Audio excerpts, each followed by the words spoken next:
Euh, Juste pour pas du ring, moi j'ai un camarade qui devait venir dimanche et qui est pas là, mais je trouve qu'il a très bien résumé le problème que j'ai avec pas du ring sur sa vision du marxisme. Euh, Donc vous allez voir, voilà. Là, ça va être croustillant. Il nous fait le coup de j'ai un ami marxiste. J'ai un ami marxiste. Il y a les gars qui ont les amis noirs. Lui, il a un ami marxiste. bon, c'est des camarades marxistes. J'insiste sur ça parce que pas du ring, il est sorti, il m'a dit ouais, le problème c'est que tu traînes pas avec des marxistes. Je suis non, mais Quoi? Je t'ai dit ça, Wissam? Qu'est-ce que c'est que cette histoire?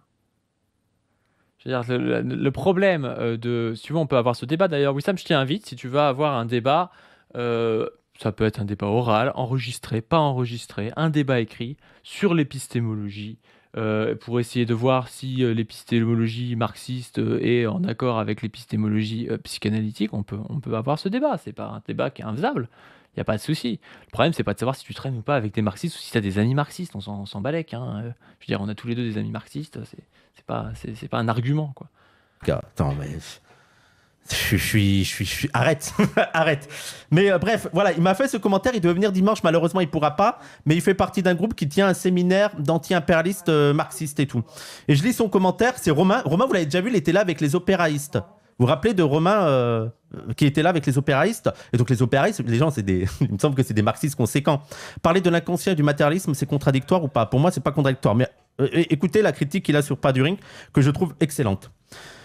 Et pourquoi tu peux pas nous expliquer, je sais pas, les défauts de l'épistémologie marxiste et pourquoi toi tu as besoin d'intégrer d'autres épistémologies?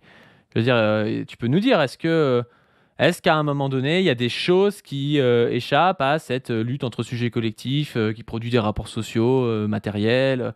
Est-ce qu'il y a des choses, toi, que tu trouves incohérents là-dedans et qui fait que tu as besoin de rajouter, je sais pas, une pulsion de vie, par exemple?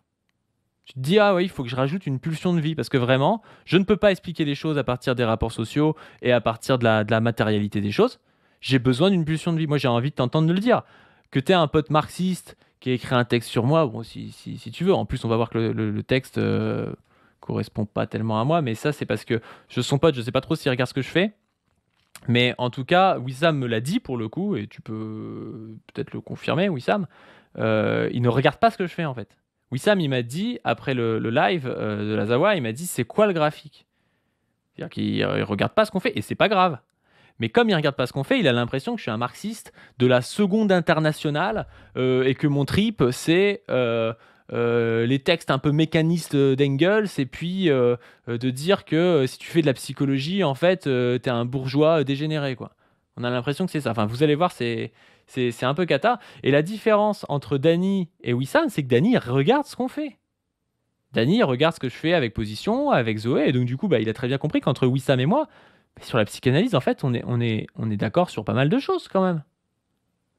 On est d'accord sur pas mal de choses, sauf que moi, je vais avoir tendance à dire, bah, ce qui est intéressant dans la psychanalyse, il faut peut-être l'intégrer aujourd'hui dans une théorie matérialiste dialectique, qui va du coup dépasser les contradictions de la psychanalyse. Moi, je le dis comme ça.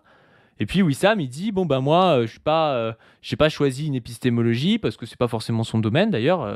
Moi, j'ai fait de la philosophie, lui de la sociologie, donc c'est pour ça peut-être que moi je préfère. Enfin, je m'intéresse vraiment à l'épistémologie, et puis lui, il s'intéresse plus à peut-être ce qui lui sert en sociologie, et puis il trouve qu'il y a des théories qui lui servent plus que d'autres.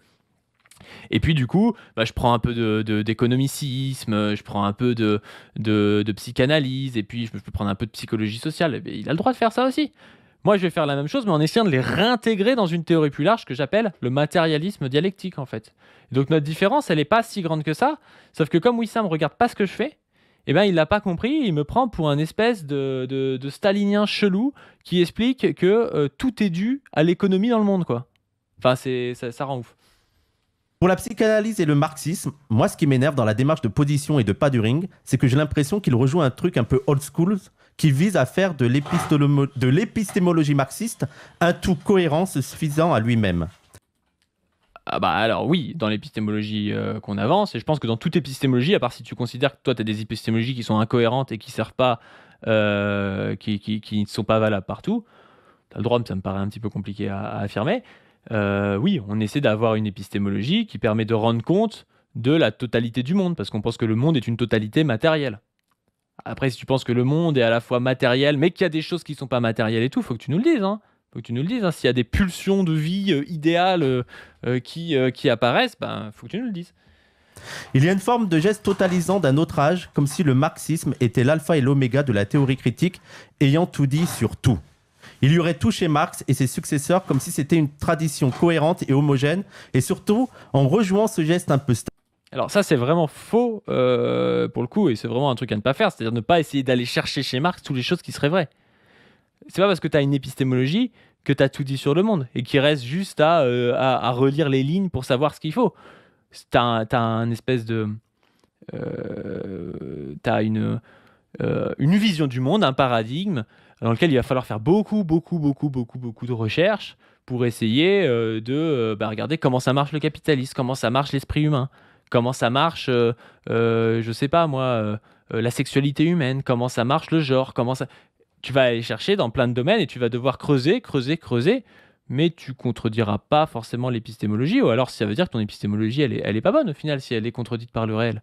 Moi, si demain on me montre que l'épistémologie marxiste, elle est contredite par le réel, je dirais, il faut la modifier, il faut peut-être faire une nouvelle épistémologie, ça, il y a pas de souci. Mais vraiment, et justement, Lucien Sèvres, dans Marxisme et théorie de la personnalité, il le dit bien, on ne trouvera pas une psychologie à partir du marxisme. Il dit, il faut articuler une psychologie avec le marxisme. C'est pas pareil.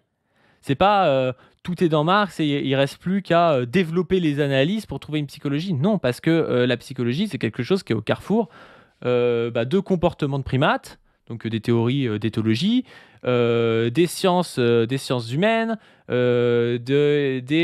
dans les sciences humaines, vous allez voir la sociologie, les sciences du langage, l'anthropologie, enfin tout ça, voilà, vous avez besoin d'avoir une approche intégrative et notamment de choses qui ne dépendent pas purement des sciences humaines et donc pas purement du marxisme, qui sont des sciences biologiques. Donc tu peux pas avoir une psychologie que tu vas extraire du marxisme. Je l'ai dit d'ailleurs dans la capsule sur Lordon, donc ça veut vraiment dire que son pote n'a pas regardé la capsule sur Lordon par exemple.